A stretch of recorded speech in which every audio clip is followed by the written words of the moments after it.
And welcome back to the Big Hit as we now go inside IUP football on the Crimson Huddle with Dakota London and Malusi Kitchen. I am Eric Cormos. So, gentlemen, looking back at the week that was in IUP football, was a very disappointing week as IUP went on the road to Cal in the Coal Bowl and lost 21-13. Very unfortunate because IUP had a chance to control their own destiny in the PSAC West race and be able to play Westchester or Bloomsburg more than likely at the end of the season in that championship game. So, Dakota, IUP did not look good against Cal. What was the main problem? It was certainly a missed opportunity, and the problem was turnovers. Quarterback Chase Hazlitt had 5 turnovers. He had 3 interceptions, 2 fumbles. 2 of those interceptions were in the end zone, and with the final one being on their last possession to possibly tie the game up. They had a field goal blocked and returned for a touchdown, and they dug themselves in such a hole. And to think that at the end of the game, they still had an opportunity to at least tie it up after 6 turnovers. But it seemed to be too much, and they just couldn't pull it up. Absolutely. Turnovers were the key factor was why IUP lost this game. And Chase Hazlitt, like you said, had 2 in the end zone, and you can't do that, especially in a game of this magnitude. It's your rival, Coal Bowl. Chase Hazlitt just didn't command his offense well enough to bring out the win. The offense was stagnant, but turnovers were the huge key. You can't throw interceptions in the end zone. You just can't. And if you do, you're going to lose the game every time. It's the frustrating thing about it is if you look at the stats, Chase went 34 for 44 for 359 yards. DeSico, 11 catches for 111 yards. Carswell, 15 catches for 150 yards. He also tied the record for most catches in a game. Luigi didn't get 100 yards, but he got 97. They had 111 total yards on the rush.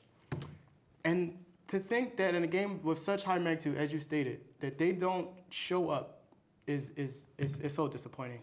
Absolutely, and they had better time of possession. They had less penalties. I mean, you would think that being able to win in this, with the statistics that they had, they'd be able to win, but they just weren't. They just didn't, and it really showed. California took advantage of that, and it was just it's heartbreaking, very heartbreaking. And no doubt a disappointing loss for the Crimson Hawks, but reality is you can't expect to go on the road in the PSAC, turn the football over 6 times, and expect to come away with a victory. So, gentlemen, this weekend, Slippery Rock comes into town to take on IUP. Slippery Rock, up to number 15 at one point in the Division II polls, has lost 2 games in a row to Cal as well, a thorough whooping at the hands of Cal, and then last week an upset loss against Mercyhurst. So, what do you look for this week in the big matchup between Slippery Rock and IUP? Well, first of all, they're certainly capable of beating Slippery Rock. Mercyhurst and Cal kind of gave the blueprint for how to beat Slippery Rock. If you make them have to throw and somewhat stifle the run, you put them in a bad spot. They're having some quarterback issues. You don't know who's going to be Zach Newsock or Jared Buck. I think the biggest thing for IUP is to mentally be focused for this game.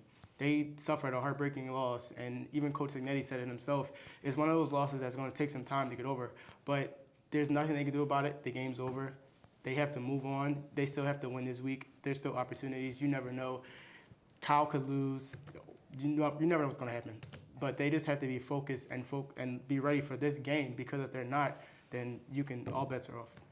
Yeah, it seems that IUP has been very bipolar this season, and when they choose to play, when they don't. And I think for them, it's their offense that needs to get off to. They need to get off to a quick start. Somehow, some way, Chase Hazlitt needs to command this offense. He needs to find the ways into the end zone, whether it's Brinza or Carswell or whoever, whether it's himself running it, it doesn't matter. But he just needs to get this offense under control, because it seems that this offense is very shaky at times during the games, and they're never consistent in any type of game. They'll lose, they'll go on this 4-game win streak that they had, but then they'll lose, and they had an early loss this season to Kutztown. No one saw that coming, so it's just very bipolar with this team. So I just think they need to get off to a faster start offensively. Chase Hazlitt needs to command the ball better, and hopefully they won't have to play catch up or try to have some miracle happen because they're not good down the stretch. And it's a bit of a shame, because this offense can be so potent Carswell has come along. He's been phenomenal this season. The Seagull's starting to get the ball more. Luigi's having a phenomenal freshman year. Darian Bradley had 4 touchdowns a couple weeks ago. This offense can do so much, but there's so many times where it seems like they just consistently shoot themselves in the foot, and that cost them their game against Cal. They cannot afford for that to happen against Slippery Rock. You can see that because of the inexperience that they have. They're young players, and it takes time to get this type of leadership, and they don't really, they have some senior leaders, but it hasn't really shown in the progress in the season. So I think we just have to wait. Hopefully they can get it together against Slippery Rock this Saturday. You're looking at that Slippery Rock game. It features a pair of 2-loss teams in conference play. So realistically, the team that loses this football game is going to be out of contention for the Division II playoffs, while whoever wins it will be just hanging on to a chance to advance to the college football playoffs. So gentlemen, what is it over the last 4 weeks of the season that IUP needs to do to strengthen their opportunities to advance to the playoffs? Simply, they just need to focus on winning. I mean, if they just focus on winning, they should be okay. They've had a lot of drama. There's going to be a lot of scrutiny surrounding this last loss. But if they could just focus on taking it one game at a time, they can't be concerned about what Cal's doing or what any other team is doing. They can only worry about the things that they can control. And for this week and the weeks following is just to do their jobs. They're capable of winning every one of these games as far as I'm concerned. Their offense is potent. Their defense is stellar against the run. The pass defense may be still shaky, but they're able to hold up as long as the offense runs the ball. That should be the only concern, is take it one game at a time and see where it happens when it's all said and done. Absolutely. I think you hit it the nail on the head. They have to take it one game at a time. Don't look ahead, because if you look ahead, you'll get caught. They'll lose these games. But I think offensively, they need to get it together. Defensively, like you said, they're well against the run, but I think the passing is shaken up a bit, because even though they let up only 21 points, it was a consistent 7 points in each quarter that they let up. You have to do a better job defensively against the pass. Johnny Franco, the defensive back coach, needs to talk to his guys and get them mentally prepared. And I think you're right. I think mentally, it's the biggest challenge for them to get ready for this game, because we know they have the talent.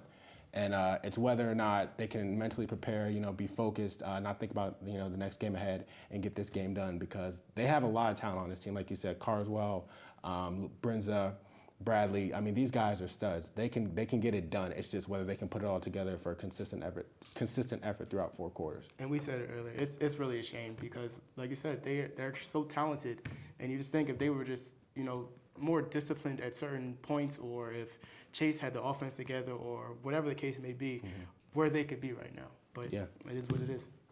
Yeah, it's going to be an interesting matchup this weekend as Slippery Rock comes into George P. Miller Stadium here at IUP.